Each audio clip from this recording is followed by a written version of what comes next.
The Werewolf of Texas. Jacob woke up in the middle of the night to a strange noise coming from outside. The winds of the southwestern Texas desert often whispered through the land, but this time the sound was different. It was like a moan, mixed with a low, drawn-out voice that sounded eerily human. He got out of bed listening to the night. The air was thick and warm, like before a bad storm, but the sky was clear, not a cloud in sight. Just a moment ago, he had been asleep, absorbed in thoughts about the map he had found. But now his heart was pounding, and his mind was filling with disturbing thoughts. He couldn't stay calm any longer. He had to find out what was out there.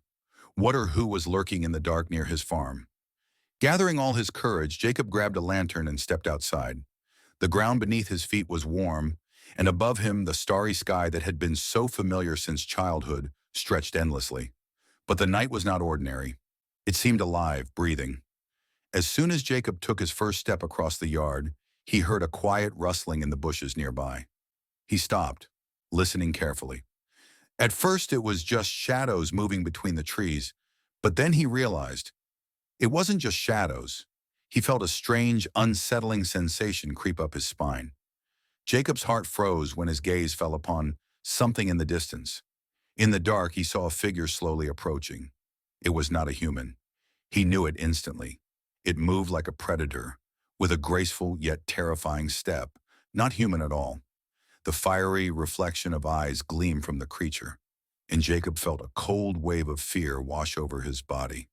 He wanted to run, but his legs felt frozen, as though they were chained. His gaze dropped to strange tracks in the dirt, leading from the very place where he stood, disappearing into the darkness. A wolf's howl, sharp but piercingly loud, shattered the silence, and Jacob knew what he had seen was no mere myth. It was a creature that walked among people and remained in their dreams, a being that didn't just bring terror, it was terror itself. Jacob jerked around and ran back toward the house. The silhouette was getting closer, and he couldn't understand why his legs felt so heavy, as if something were pulling him back. The creature's presence was already filling the air, and with every step he could hear its horrific power.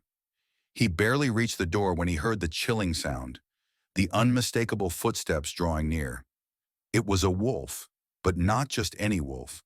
Something more, something bigger. And Jacob knew, now the hunt was personal. His heart was pounding, but still, the moment he felt the creature almost upon him, he slammed the door shut and ran down to the basement, where there was no way out. The basement was dark and eerie. The creature was silent again, but everything around him seemed to whisper. He could hear something hitting the walls, as if it wanted to break in. Jacob dropped the lantern onto the floor and hid behind an old chair. But then he heard it again, the wolf's howl.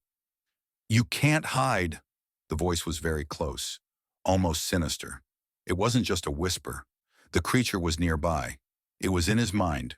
And Jacob knew this wasn't just a hunt. This was a werewolf, but not like the ones in the myths.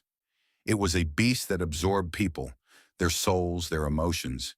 Each person who became its prey became part of it. The Werewolf of Texas had roamed these lands for centuries, and with each passing year, its power became more unfathomable. Now it had returned, ready to claim a new victim. Jacob realized that it wasn't just a legend. His grandfather had known more than he could imagine.